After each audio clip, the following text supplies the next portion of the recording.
Aujourd'hui, on se lance dans un challenge. Tada de la chaîne Le Monde de Tada nous a lancé un défi, à nous les créateurs de contenu autour du manga. Ce défi il est assez simple, on va devoir sélectionner un manga de notre mangatech, puis donner 3 points positifs et 3 points négatifs. Je trouve que c'est assez cool, moi j'aime beaucoup ce défi pour l'aspect aléatoire, parce que là je lance la caméra mais je sais pas du tout de quel manga je vais parler, donc ça c'est plutôt intéressant. Écoutez, je pense qu'on va pas perdre plus de temps, je vais aller sur Manga Collect et voilà, je vais, hop là je suis sur collection, tu vois, et je vais défiler comme ça de haut en bas plein de fois, hop, là je vois pas pour l'instant, je sais pas, ça se trouve c'est, oh, bah ouais, donc voilà, ouais. Allez, puis hop, c'est parti, je vais sélectionner complètement aléatoirement, hop, je vois pas ce qu'il y a dessus, donc hop, là je tombe sur un manga, et bah tiens, ça tombe bien, alors c'est entre Onera et Origine, mais voilà, je pense que ça va être plus Origine, parce que mon doigt, ouais non, je pense que c'est plus Origine.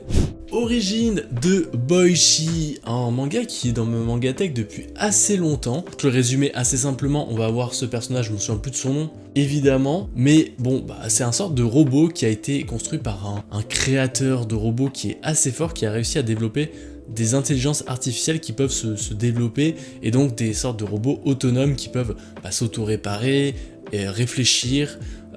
Ils ont pas forcément d'émotions, ils ont même pas, ça va d'ailleurs être un sujet assez intéressant dans le manga. Et donc lui, le problème c'est que il me semble, là je dis dans mes souvenirs, mais il me semble qu'il a voilà, une sorte d'intelligence artificielle ou d'un processeur, peu importe, c'est un robot très très spécial, et beaucoup d'autres robots veulent acquérir une partie de son corps, son cerveau, je sais plus, son processeur.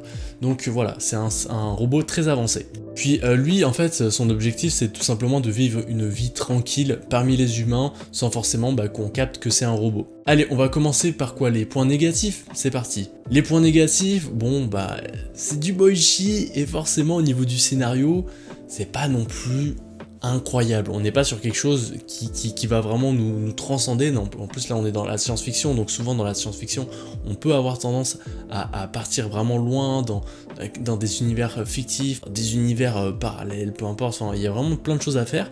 Là on est sur quand même quelque chose d'assez basique avec des humains, enfin des robots qui sont parmi les humains, qui essayent de se cacher et qui veulent en terminer avec les humains. Voilà, c'est un scénario assez classique, donc ça c'est pour un point négatif. Deuxième point négatif aussi, la fin du manga n'est pas forcément incroyable. Vraiment, moi je suis arrivé à la fin de ce manga, j'avais beaucoup aimé le début, mais je trouve que voilà, c'est lié un peu au premier point négatif, mais l'histoire et la fin... Puis troisième point négatif, je dois dire que à part Origine, il n'y a pas d'autres personnages très marquants. Même le méchant de fin, je trouve qu'il n'a pas tant de charisme que ça, il manque quelque chose, donc ouais, à part Origine, les autres personnages, ils sont pas fous, ils sont vraiment pas fous, ils sont pas assez développés à mon goût. Mais bon, c'est du Boichi, forcément on va pas s'attendre non plus à quelque chose d'extraordinaire au niveau de l'écriture des personnages. Quoique non, en fait il y a le personnage féminin qui est tombé amoureux de Origine, qui est fan des robots, qui est ultra forte. Cette relation avec eux sont très marquantes. D'ailleurs ça va être un point positif. Premier point positif, la relation entre cette humaine et Origine, ce robot, elle est quand même assez bien développée, avec Origine qui lui ne sait pas ce que c'est l'amour, il n'a pas de sentiments, c'est un robot, donc il y a quand même ce jeu de séduction. Lui il va essayer de comprendre qu'est-ce qui se passe, il va se laisser aller dans cette relation, donc il y a quelque chose de très intéressant. Deuxième point positif, les dessins, évidemment, comment parler de Boichi sans parler des dessins. Franchement, moi, je sais qu'il y en a qui aiment pas, force à vous, mais moi, franchement, les dessins de Origine, ils sont fantastiques. Vraiment, c'est des dessins d'une qualité, mais en plus, avec les robots, il y a tellement de détails à faire, les câbles, les trucs, les écrous, bref, tu vois tous les détails des robots, t'as l'impression que c'est des robots qui sont plus ou moins réels. Donc non, ça, c'est vraiment très intéressant. Troisième point positif, je dirais l'accessibilité de l'œuvre. C'est un manga que j'ai passé à un ami qui ne lit pas forcément beaucoup de mangas, et il a totalement kiffé. Vraiment, lui, il est tombé dedans, mais il voulait limite me racheter les tomes. Je lui ai dit, bon, calme-toi frérot. Mais ouais, donc pour moi, c'est hyper accessible. En plus, c'est un manga en quoi? En 11 tomes? Non, en 10 tomes. Donc en 10 tomes, t'as complété ta série. Accessible, pas trop cher à compléter, une série courte, donc ouais, pour moi ça c'est un des points positifs. Avant de passer au deuxième manga, voilà, juste un petit rappel pour te dire, si tu n'es pas abonné à ma chaîne YouTube, n'hésite pas à t'abonner. On est bientôt aux 35 000, 34 000, je sais plus, mais bref, ça monte très vite. Pourquoi pas les 40 000, voire les 50 000 avant la fin de l'année, ce serait chouette. Si t'aimes mon contenu, n'hésite pas aussi à le partager à d'autres gens qui aiment les mangas, qui connaissent pas forcément ma chaîne, ça me fera hyper plaisir. Allez, manga suivant. Allez, c'est parti avec le deuxième manga. Je galère parce qu'à chaque fois je ferme l'application. Hop, hop, allez, tac. Ah bah tiens, on tombe sur Baki, voilà, je pense que ça se voit, Baki, la nouvelle édition. Je vais les chercher. Allez, cette fois-ci, on va commencer avec des points positifs. Ouais, les points positifs. Est-ce qu'on peut parler de cette édition? Voilà, Baki est édité dans une édition plutôt très qualitative. Vraiment, l'édition de Meian est vraiment très cool. Dans ce point positif de l'édition, on va aussi mettre le prix qui est de 13 $, enfin 13 €, pardon. Et bon, bah t'as un gros Pavlar. Et voilà, t'as du contenu super beau avec une dorure sur la tranche. Moi je préfère qu'il y ait une dorure sur la tranche plutôt que sur le titre parce que bah, quand ils sont rangés, la plupart du temps c'est la tranche que tu vois en premier. Donc bon, ça, point positif, une édition. Je sais pas si c'est triché de dire qu'une édition c'est un point positif, mais bon, mine de rien, on est collectionneur. Pour moi, c'est un point positif. Ah, et d'ailleurs, dans ce point positif aussi, les couvertures qui sont excellentes, qui sont redesignées, enfin, c'est pas les couvertures d'origine, là, ça reprend des couvertures d'une édition japonaise, là, d'une nouvelle édition, c'est sûr, mais c'est des couvertures qui sont plutôt magnifiques. Bref, deuxième point positif, ouais, si t'aimes les mangas de baston, c'est un incontournable, vraiment. Alors, je parle en ayant lu les 4 tomes de luxe, donc l'équivalent de 8 tomes, donc je suis pas non plus un expert de Baki, j'ai regardé quelques animés de Baki me semble, oui j'ai regardé des animés sur Netflix, mais voilà, je suis pas non plus un très grand expert, mais en termes de manga de baston, c'est excellent, donc j'avais lu Kengan Ashura aussi avant de lire Baki, et heureusement que j'ai fait ça parce que je surkiffe Baki par rapport à Kengan Ashura, et Kengan Ashura j'aime beaucoup, mais Baki c'est quand même autre chose, je trouve que il y a plus de storytelling au niveau des personnages, on s'accroche beaucoup plus à eux. D'ailleurs, ça va être le troisième point positif, hein, pour un manga de baston, les personnages de Baki sont beaucoup intéressants. Enfin, vraiment, chacun a son univers, son lore, ils vont revenir, de ce que j'ai compris, hein, il y en a qui vont revenir par après, il y a bah, même toute la famille de Baki, enfin toute la famille, pour l'instant je connais juste l'ogre, donc qui est son daron, qui est trop stylé. Il y a aussi Baki qui a beaucoup de choses à raconter, il va y avoir aussi certains maîtres d'école, notamment le karatéka chauve aussi là. Donc voilà, il y a ces personnages qui vont revenir, enfin qui sont vraiment très intéressants, ça donne vraiment envie de suivre parce que les mangas de baston c'est cool, mais au bout d'un moment ça va s'essouffler, hein. Voilà, si t'as un random contre un random, forcément c'est pas intéressant. Par contre si t'as du storytelling, ce random là, lui il est très fort dans la boxe, voilà, il est arrivé à ce niveau là parce qu'il a fait ça, puis t'en as un autre qui a jamais fait de combat de sa vie, qui a juste survécu dans les montagnes, bref, tu vois, faut qu'il y ait du storytelling pour que tu te sois impliqué dans les combats, et je trouve que Baki arrive à le faire très bien. Maintenant, en point négatif, le premier, c'est trop long. Baki, actuellement, il y a plein de séries, plein de parties et tout ça, et là je me dis, bon, moi j'ai cette chance immense de les recevoir, d'ailleurs je vais en recevoir plein là des Baki, donc ça c'est très cool. Pour ceux qui doivent acheter la série complète, mine de rien, ça fait quand même beaucoup d'achats à faire. Bon, donc heureusement que le prix est raisonnable, mais mine de rien, pour tout compléter, en tout cas pour compléter Baki de Grappler, ça va prendre du temps, et en plus, j'imagine qu'après il y aura des parties qui vont être éditées aussi. Va falloir faire de la place et va falloir dépenser de l'argent, ça c'est sûr. Deuxième point négatif, bon ça va être un peu, c'est un peu tous les mangas de baston qui sont dans ce cas-là, c'est que, mine de rien, l'histoire va pas être non plus exceptionnelle, genre, ça va pas te marquer non plus, il y a pas un fil conducteur qui va te marquer, en tout cas pas à partir des 4 premiers tomes. Je suis pas en mode, bon, ok, voilà, je vois déjà ce qui va se passer après, c'est qui va progresser, il va affronter des gens de plus en plus forts, il va des fois perdre, des fois il va gagner, bref, on voit ce qui va se passer, voilà, on sait ce qui va se passer, c'est comme Ganashura aussi, ça pourrait être ce point négatif là, on sait où est-ce que le manga va, même s'il y a des petites surprises, tout ça, voilà, on le sait, donc pour moi c'est un point négatif. Après j'ai pas lu non plus tout le manga là pour en dire plus sur ça, mais voilà, j'ai l'impression que je sais dans quelle direction s'en va le manga. Et dernier point négatif, je pêche un petit peu.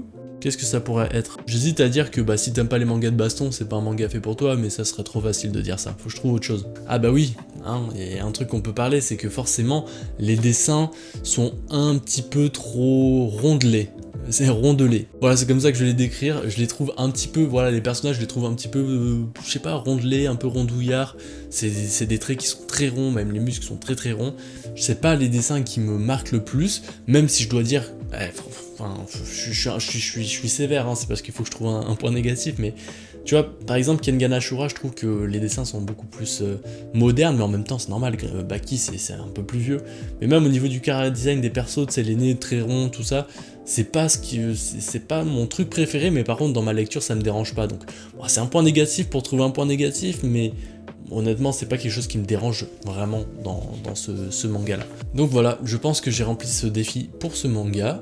passe au manga suivant. Allez, c'est parti, on est sur le 3e manga, Baki Origins, c'était les 2 premiers, très très cool, je trouve qu'il y avait beaucoup de choses intéressantes à dire. Pam! Et là on tombe sur 17-21. Ouais, 17-21 c'est un one shot, je pense que ça rentre pas trop dans le truc. Allez vas-y, hop, je change. C'est ma vidéo donc je fais ce que je veux, mais je trouve qu'il n'y a pas assez de choses à dire, c'est un one shot. Zafan pareil, il y a un tome, décidément, et en plus le tome je l'ai pas là, je l'ai prêté à Alt Manga. Donc bon, bah, hein, voilà, je tombe au moins sur un truc où il y a plus de tomes que j'ai lu. Hop, putain 17-21 encore, mince. Allez, on va réussir à tomber sur ce 3e manga. Voilà, j'aurais dû faire peut-être une autre façon, je sais que Tada il avait fait une façon avec compter les cases, tout ça, j'avais la flemme, au moins je me suis dit qu'on va scroll sur Manga Collect, ça va être bon, pam. My Home Hero, bah j'ai vendu la série. J'ai vendu la série, mais bah du coup on peut en parler, parce que bah, j'avais les 13 tomes, comme tu peux le voir ici. D'ailleurs tiens, je vais update mon truc, je vais mettre en hop, tout désélectionné. Ah oui, parce que c'est une série que j'ai vendue très récemment, et bah du coup trop intéressant. Je vais essayer de trouver des points positifs, négatifs. C'est parti pour My Home Hero, je mets la fiche ici. C'est un manga c'est un manga criminel, un thriller, je sais pas comment on appelle ça, un manga policier, voilà, tout simplement. Tout ce qu'il y a de plus simple, même si le début est incroyable, c'est un père de famille qui est écrivain, qui écrit justement des romans policiers, et qui a une super belle fille qui est malheureusement en couple avec une racaille. Voilà, je pense que c'est le cauchemar de tout père, et ben lui il va vivre ce cauchemar. Son fils, enfin son beau-fils, c'est une véritable racaille qui profite de sa fille, et bah, le père va s'en rendre compte, et avant qu'il fasse des dingueries, ben il va confronter ce gaillard, et malheureusement bah, il va le tuer un peu accidentellement, et là va commencer l'histoire. Cacher les corps, cacher à sa fille qu'il a tué, bref ça va lui créer énormément de problèmes, les yakuza qui vont se rendre compte que c'est lui, du chantage, etc., etc. En plus de ça, il y a quelque chose qui va s'ajouter, c'est que la daronne, ben, elle fait partie d'une secte, enfin, elle fait pas partie, mais sa famille fait partie d'une secte, donc il va y avoir ce double truc, bref, trop de choses, mais du coup, bah, moi je l'ai revendu pour quelques raisons. Premier point négatif, moi qui m'a fait complètement décrocher de cette série, c'est justement l'histoire de cette daronne qui est à une famille sectaire.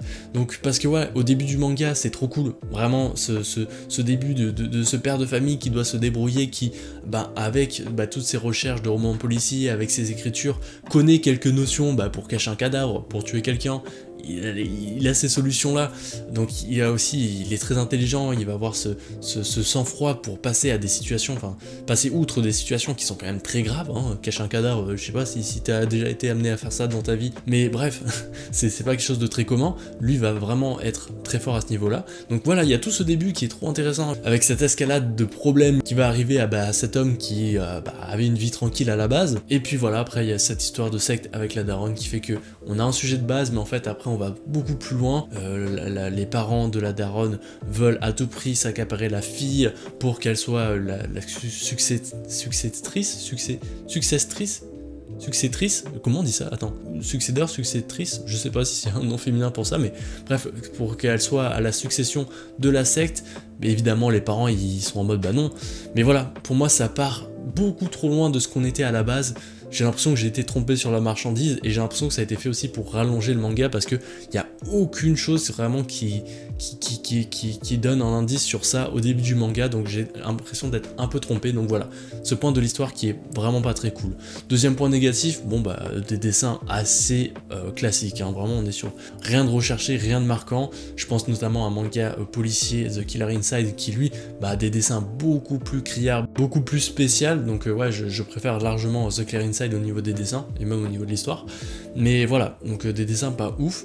Troisième point négatif, ben voilà, une fois que j'ai parlé du scénario, des dessins que j'aime pas trop, en point négatif, c'était trop long. Ouais, bah ça rejoint un peu le premier point. Moi je trouve qu'un manga policier c'est bien en 10 tomes, mais au bout de...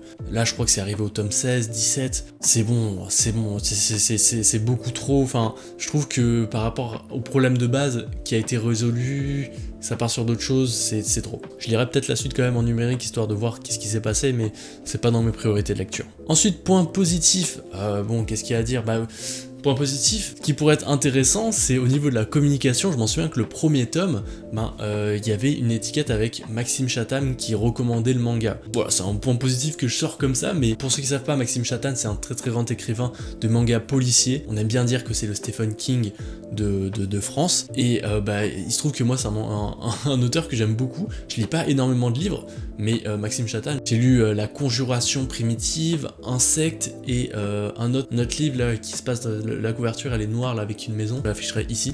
Et vraiment j'ai beaucoup aimé, surtout La Conjuration Primitive qui est incroyable, qui se finit d'ailleurs au Québec en plus. Mais voilà, je trouve ça vraiment intéressant parce que ça crédibilise les mangas encore plus. Ça peut permettre peut-être à quelqu'un qui connaît pas du tout les mangas, voir oh Maxime Chatham, j'adore ce qu'il fait, il a recommandé ça, boum, je vais lire. Donc ouais, c'est une bonne porte d'entrée pour le manga. Deuxième point positif, je dois dire que le début du manga est incroyable. Vraiment, le début du manga est trop cool. Et c'est d'ailleurs pour ça que je suis un peu déçu, c'est que voilà, j'avais beaucoup de promesses et finalement c'était pas top. Donc ouais, début du manga excellent avec, je l'ai dit tout à l'heure, mais ce personnage qui va vraiment essayer de se débrouiller et qui aura une escalade de choses.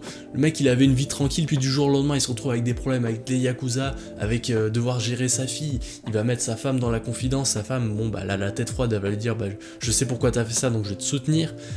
Il a sa vie à côté aussi au niveau du travail et tout. Voilà, c'est un bordel complet et c'est passionnant à suivre. Puis troisième point positif, waouh, là j'ai une colle. Là je dois vous dire c'est pas facile.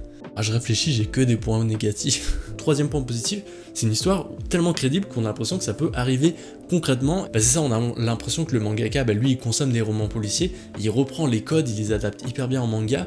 Et je sais pas, même au niveau des techniques pour faire disparaître un corps, tout ça, je sais pas si c'est vrai, mais bon bref, ils le font hyper bien avec, je sais pas, moi ils le font disparaître dans une baignoire avec de l'acide, tout ça, mais le problème c'est qu'il y a certains soucis d'odeur, de trucs et tout, donc ça va vraiment loin dans le réalisme du manga, et ça c'est vraiment chouette parce qu'on a l'impression de lire une vraie histoire, que ça pourrait arriver à tout le monde. Voilà, c'était mes 3 points positifs et 3 points négatifs pour My Omiro, que j'ai revendu du coup, qui est pas dans ma mangatech.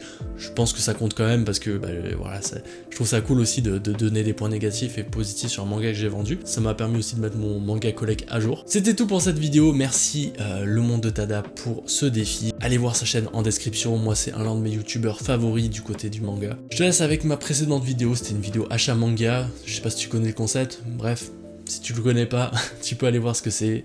J'achète des mangas, je te les présente. Allez, moi je te laisse, à la prochaine pour une prochaine vidéo, n'hésite pas à t'abonner d'ailleurs. Bye.